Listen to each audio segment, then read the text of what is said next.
Hello there, and thank you for joining me once again in this series on the costs of building enclosures. This series is based on the comprehensive comparative life cycle analysis completed by RDH. Principal author was Dr. Randy Van Straten, and peer review provided by Dr. Ted Kessick, and on behalf of the EIFS Council, John Garbin, its president, and me, Peter Collier, on behalf of the EIFS Council's Technical Committee.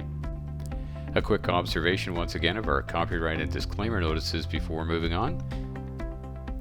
And let's get started. As introduced in part 1 of our series, we've divided the information into 3 parts. If you haven't reviewed episodes 1 or 2, I would encourage you to do so, as they provide both context as well as information applicable to this installment's total cost considerations. In this installment, we'll be looking at upfront construction cost, repair and maintenance, the life cycle costing, and the study's conclusions. As introduced in part 1 of our series, the present value method followed is taken from ESTM 917, following the formula shown on your screen. In terms of the scope of costs captured in the analysis, it includes our capital construction costs, the annual energy costs associated with the opaque wall area, and we get into that or cover that in detail in part 2 of this series, expected enclosure systems, maintenance and repair activities and the associated costs with that, and then the building's operation costs as it relates to energy and all other things considered. Jumping into our construction costs, and before doing that, I'll just note a word of caution here that although the costs were compiled by one of Canada's leading consultants, Finnegan Marshall, they're not a replacement for project-specific estimations. So as way of brief review, let's have a look at our wall assemblies.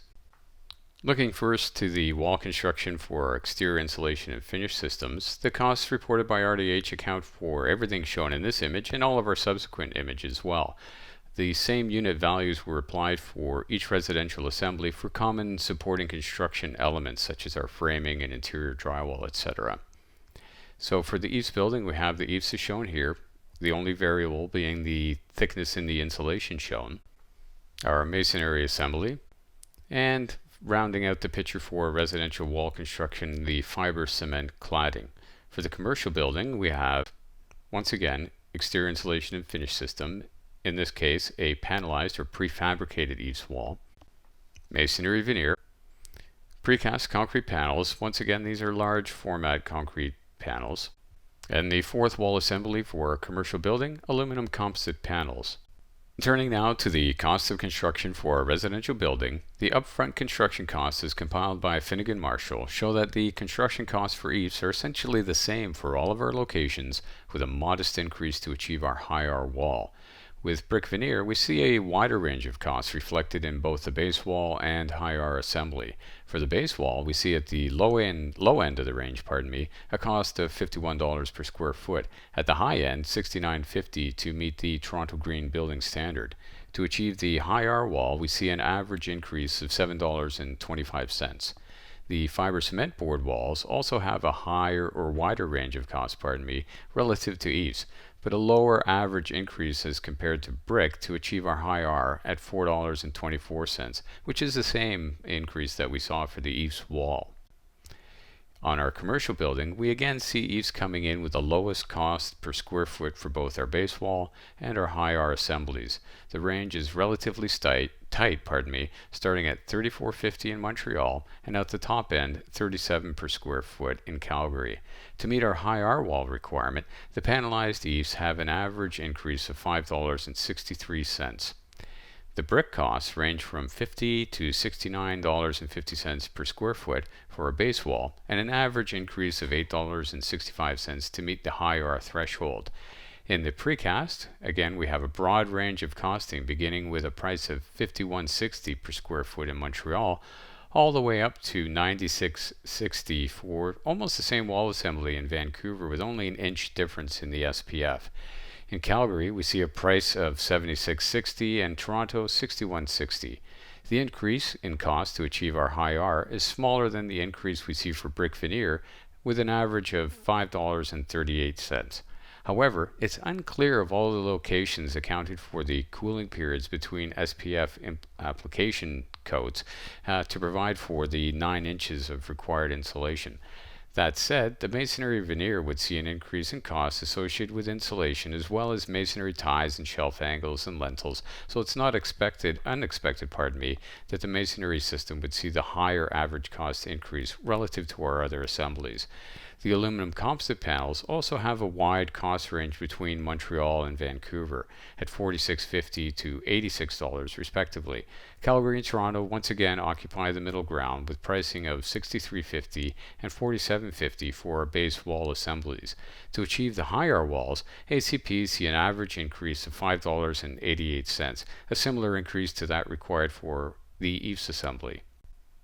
The next consideration we will be looking at as an input into our life cycle costing are the costs associated with repair and maintenance of our buildings over 50 years. The activities and costs accounted for here were compiled by the Maintenance and Planning Group of RDH.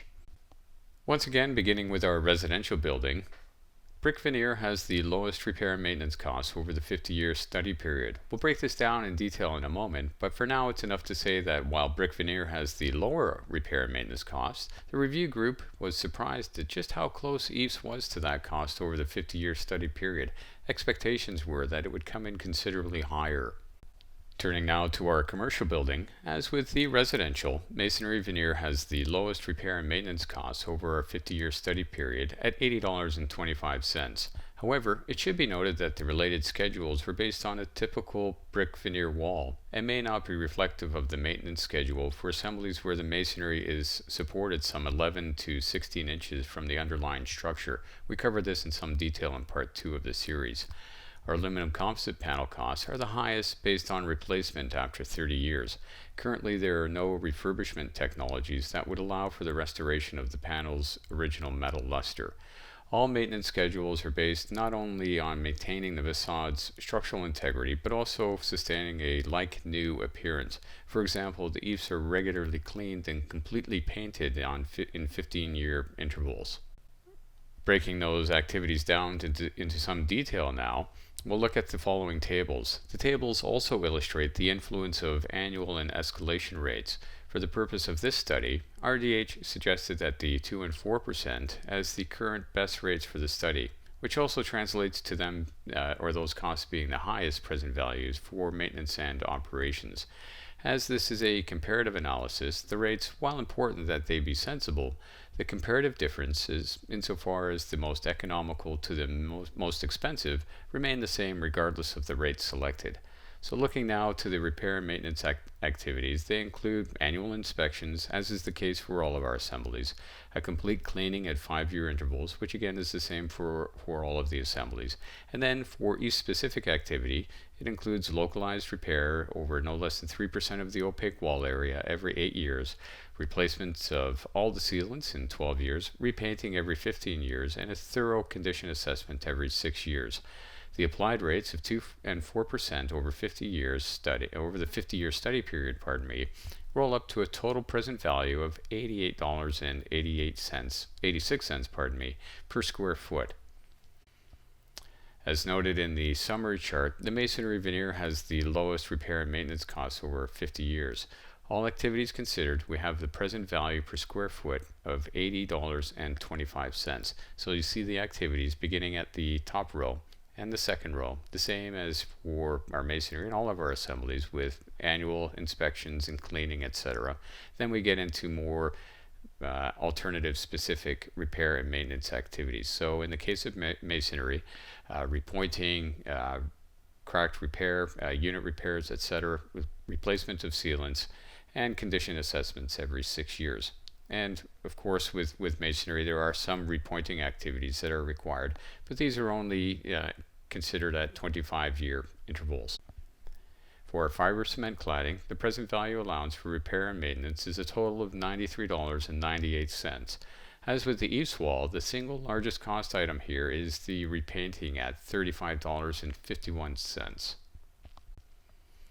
Looking at our commercial buildings, the precast assembly comes in with a present value associated with maintenance and repair activities of $91.76. The activities surrounding repair and maintenance here again go toward maintaining the building in a good state of repair and appearance. Looking now at our aluminum composite panel, The assembly, as noted before, is the only assembly that required replacement within the 50-year study period. That said, the assembly did not require regular repainting as seen with the other assemblies, apart from brick, which accounted for the single largest cost item for our fiber cement, our precast, as well as our EIFS. With the information in hand, we can now look at the total life cycle costing. This accounts for our baseline energy use as covered in part 2 of this series, the assemblies and related construction requirements as determined by RDH, the construction costs as compiled by Finnegan Marshall, operation and maintenance activities as determined by the maintenance and planning group at RDH, the related present value of those activities, and the total net present value for our 2 buildings across our 4 cities and our high R wall.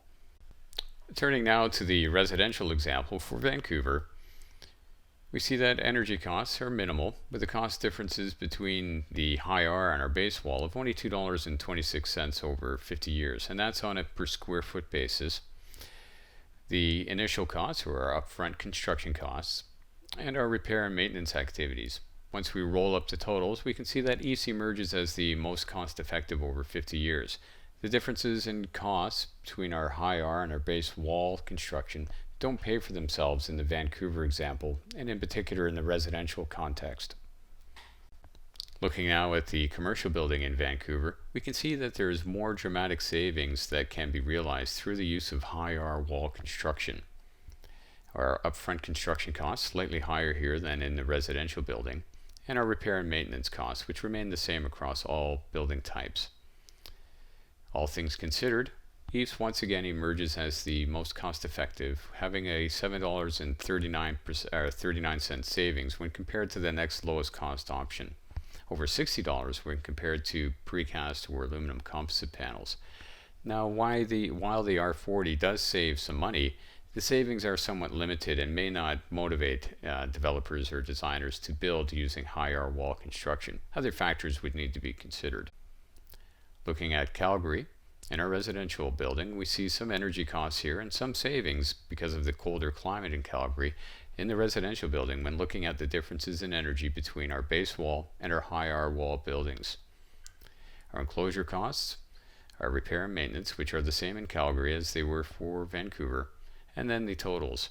Once again, EIFS emerges as the more cost-effective option over the 50 years. The high R did not pay for itself, nor does it pay for itself in the commercial building, which is surprising given that the heating demands are somewhat more dramatic in Calgary. However, the differences in cost between our base wall and high R wall in Calgary were more pronounced as well. EIFS once again emerges as the most cost-effective option. The residential building now in Toronto, once again we see EIFS as the most cost-effective alternative, and we see some savings that could be realized in the higher R scenario when we look at EIFS and fiber cement cladding. No savings to be realized in the high R wall when constructing using brick veneer. However, that said, the savings for both EIFS and the fiber cement cladding are relatively modest. Some other factors such as higher and quicker resale value, better rentability, and higher rents may want to be considered for justifications for building to a high R and more ecologically responsible assembly. In Toronto, on our commercial building, once again we see EIFS emerging as the most cost-effective option, with a savings of between $25 and $28, that is relative to the next closest alternative, which is brick veneer in this case. The LCA also shows that the high R building, or the high R wall enclosure system, doesn't pay for itself alternative. Where we do see a difference in Montreal relative to some of our other locations in the residential building is the differential between the base wall and the high R. And this could be associated or related to the fact that Montreal bases its energy code requirements on nominal values as opposed to clear wall R values. So the difference between nominal and whole wall versus clear wall and whole wall is greater. So there's greater potential for savings in Montreal by moving to a high R relative to just building a simple code compliant wall assembly. That said, the savings could be argued as relatively modest, but nevertheless they do exist. In the commercial building in Montreal, and this is the last time I think I'll have to say this, EIFS once again emerges as the most cost-effective option. The savings are a little tighter here relative to masonry veneer, but nevertheless present at $7 to $10 per square foot savings. We can also see that there's significant potential for savings in the commercial building when moving to our high R wall. There's a difference of close to $6.50 regardless of the construction type when we look at the base wall versus the high R wall performance. $7.28 versus 81 cents, so significant. Wrapping things up now of this three-part series, what are the things that we can take away from the work? Well, the first and perhaps most important thing that could be said is EIFS enjoys a lower upfront construction cost advantage relative to our other assemblies, but that this advantage is sustained over 50 years. Surprising to some was that the repair and maintenance activities associated with maintaining our EIFS building were not so dramatically different than the other assemblies that our upfront construction cost savings would be lost over 50 years. The advantage of EIFS is sustained over 50 years in all of our locations, in our residential and commercial buildings, and in our base and high R wall conditions. A number of other construction assumptions were made which could be argued as conservative toward the EIFS. That, as an example, no special provisions were applied, while other assemblies were given the benefit of optimization. For example, in our masonry building, we had greater than 6 inches of mineral wool insulation applied, and there may not even be masonry ties or brick ties available to achieve that. So thermally optimized assemblies elsewhere using construction methods that may bring about some constructability challenges needed for our other assemblies, and no such benefits extended to the EIFS wall. With our 4 cities having different climate zones, we can say that the EIFS advantage is sustained across climate zones and across differences in energy code requirements. Making a pivot now to another subject, we can look at the range of costs for alternative claddings, and they reflect a limited database for buildings constructed using the alternative assemblies meant to meet our target whole wall R values or the high R wall condition. Looking at the cost of construction price ranges from lowest to highest, we see that EIFS has a range of only $2.50, a very well-known entity if you want to put it that way, and reflective of the construction practices needed to establish our high R wall and the whole wall target values. No special provisions required or needed, so the costing was a known. When we look at the other assemblies, perhaps some unknowns emerged, so we see a greater range in costing. From Montreal to Vancouver, for example, in the precast, we see a range of $45 between lowest to highest. With regard to the construction cost range, it's expected that that range will lessen as energy codes tighten and more experience is gained in constructing energy efficient buildings. Presently, EIFS represents both the most cost-effective option as well as the greatest known. This is based on the standardized construction and its ability to achieve higher enclosures without special provisions. An important area that remains beyond the scope of this study relates to the synergistic effects wall cladding systems can have on the overall performance when we look at the building as a system. Assuming the difference in baseline wall costs between EIFS and the next closest competitor, if we were to reinvest those savings into weak links such as windows and glazing, it's possible to further enhance the energy performance of the building as a whole. This would have long-term economic advantages while at the same time reducing the building's ecological footprint. In other words, advantages in both economic and environmental arenas could be further enhanced and something worth thinking about when selecting and designing your next project's enclosure strategy. That brings to an end part 3 of the series. I hope you have found this series both helpful and informative. On behalf of all of the members of the EIFS Council of Canada, thank you for watching.